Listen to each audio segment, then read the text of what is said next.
Just for a couple days. Today? No. Oh. Saturday night or Sunday. Good morning, everyone, and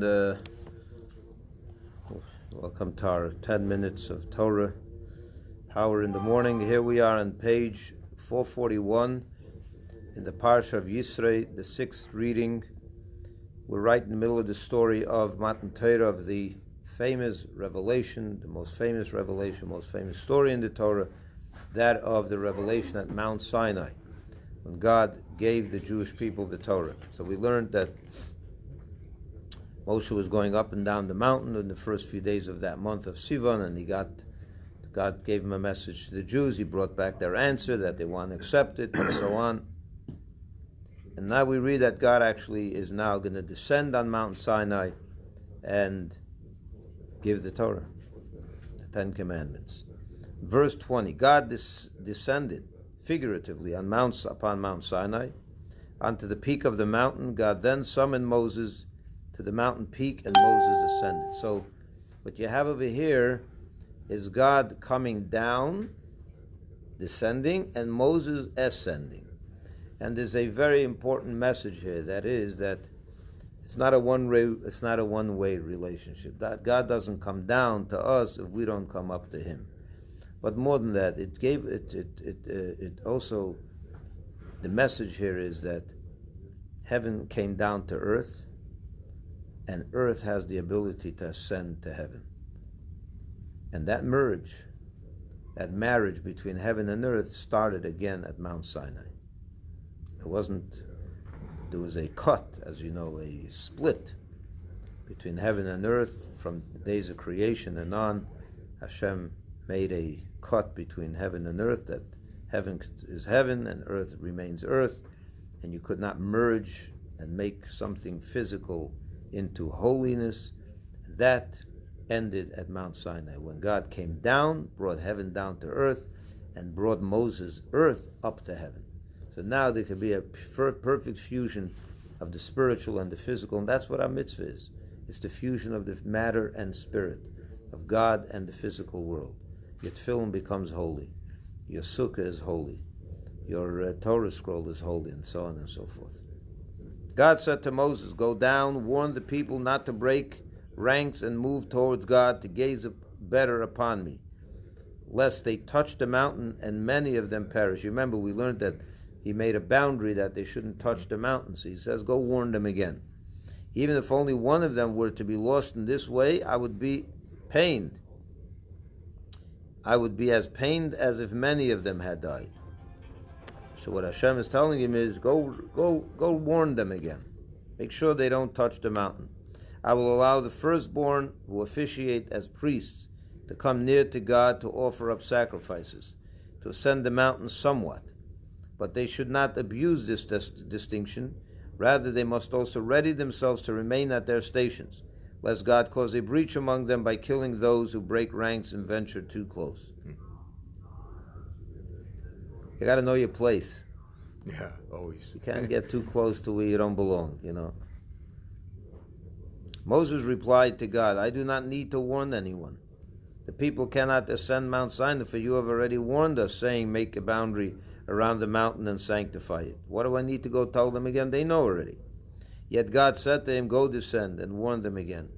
It is prudent to instruct a person about how he is to behave, both in advance, which we did before, advance of the moment of action, and again when the actual moment arrives, which is now." So you got to go back down and tell them. "Then you must ascend again to the mountain peak. Aaron will ascend part way with you to his station lower down on the mountain, and the priests, the firstborn, will ascend to their station, lower still. But the people, the regular commoners, must not break their ranks at all to ascend to God, lest he cause a breach among them." Moses went down to the people and conveyed this instruction to them a second time. At the giving of the Torah, all the Israelites converted to Judaism. In other words, became legally responsible for fulfilling whatever the Torah obligates them to. The mixed multitude, however, were converted conditionally. You know what the mixed multitude is? Those Egyptians that joined the Jewish people during the Exodus and wanted to join their ranks. So they converted conditionally. They did not receive the status of full Israelites until later, after the incident of the golden calf. Now begins the Ten Commandments. God then spoke all these words, the Ten Commandments, from out of the darkness, the fire and the cloud that covered the mountaintop. The people responded to the preceptive commandments by saying, "Yes, we will," and to the prohibitory commandments by saying, "No, we will not." You understand what he's saying? Yeah. Mm-hmm. When he said you have to do something, they said, "Hey, yes, we will." He said, "Don't lie and don't." They said, "No, we won't." Okay, so that's fine. The first commandment, I am God your God. This means that you are now officially obligated to fulfill all my commandments. However, your relationship with me is not merely contractual. You do not consummate it simply by discharging your legal obligation to me. For I am the one who brought you out of Egypt, out of the house of Pharaoh, where you were slaves. By freeing you from Egyptian slavery, I've made you in effect into my slaves. Your lives are from now on to be totally oriented towards your divine mission, and you no longer have any private lives at all. That's a pretty interesting statement. In other words, it's not a contract. I fulfilled my obligation. Now it's my time. Now I'm on my own, right? I did for you, God, what I needed to, and now leave me alone. Or it's for me, right? Like a daily obligation. We go daven, we finish davening, we learn 10, 15 minutes. Now the rest of the day is mine, right? That's not what he's saying over here.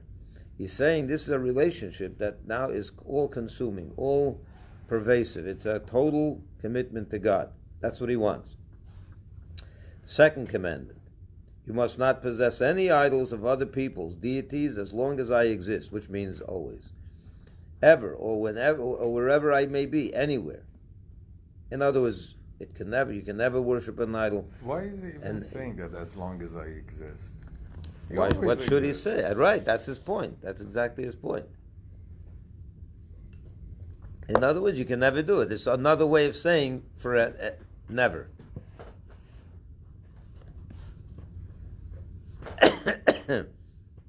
They just, archaeologists have just found outside of Jerusalem some little idols that people worshipped.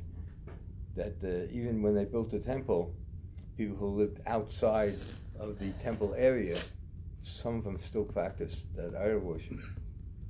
No.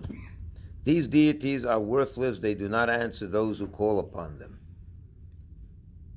You must not make yourself a sculpted image or any other type of likeness of anything that is in heaven above, on earth below, or the water lower than the earth, surrounding it, even if you do not intend to worship it. In other words, you're not allowed to make any kind of image, even if it's just there to be in your house, to decorate your house. That kind of image you're not allowed to make, because it's an idol. And if others make such idols, you must neither prostrate yourself before them nor worship them. For I, God, your God, am a zealous God in this regard. With regard to idol worship, he has no tolerance for it at all. For those who hate me and worship idols, I am God who remembers them the premeditated sins of the fathers, adding their demerits to those of their descendants, but only up to the third and fourth generations, and only if the descendants also worship idols. In other words, what he's saying is, if you worship idols, Hashem is going to also punish you not only for your sin, but for your fathers and grandfathers and great-grandfathers' sins as well. But obviously, if you don't do anything wrong, then you're not going to pay for the sins of your ancestors. But if you do sin, then he piles it on. That's how bad idol worship is. But in contrast, I am a God who shows kindness for at least 2,000 generations to the descendants of those who love me and worship me alone out of that love, and for 1,000 generations to the descendants of those who observe my commandments solely out of fear or respect. Such is the difference between being motivated by love and being motivated by fear or respect. In other words, what Hashem is saying, if you serve Hashem properly, you will be rewarded not only for your own merits, but you'll also get rewarded for 2,000 generations of merits of your line. If you do that, if it's done out of love. If it's done out of fear, you get credit for 1,000. That's the difference. You see how powerful that is? The third commandment, you must respect God's name, the tetragrammaton. That's the 4 letters of Hashem's name, the Yud Kei Vav Kei name, right?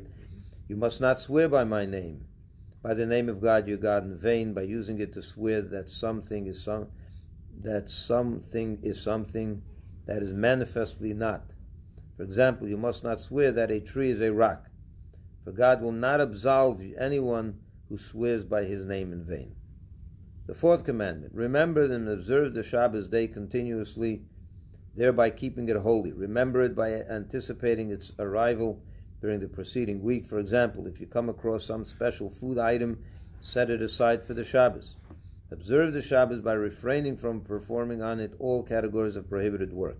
So in other words, you don't only observe Shabbos on Shabbos, you observe Shabbos from Sunday on by preparing. You see how the special, 6 days must you labor and do all your work, but even if you have not finished all your work during the 6 day preceding work days, nevertheless, the 7th day is the Shabbos dedicated to God your God. You should behave on the Shabbos as if all your work has been completed. You don't have to worry about it anymore. You must not do any work, neither you, nor your son, nor your daughter, even though your children are not technically obligated to observe the commandments until they attain majority by 12 or 13. You must nevertheless not permit them to engage in any form of forbidden work, even when they're kids. You've got to educate them. Your bondman and your bondwoman are forbidden to work, since they are obligated to observe all the prohibitions that you are. You may also not make your animal work. The resident alien who is permitted to live within your gates, meaning he's someone who's not Jewish but is a resident alien, is also forbidden to work, although not to the same extent that you are. For in 6 days God made the heavens, the earth, the sea, and all that is within them, and he rested on the 7th day. Even though he did not need to rest, since he did not become tired, of course, by creating the world. Rather, he rested in order to set an example for you. God therefore blessed the Sabbath day by ordaining that in the future a double portion of manna would fall on Friday, allowing us to rest on the Shabbos, and this indeed happened, as you have seen. And he sanctified it by ordaining that in the future no manna will fall on the Sabbath, thereby preventing us from pursuing our material needs, even if we had wanted to. This too happened, as you have seen.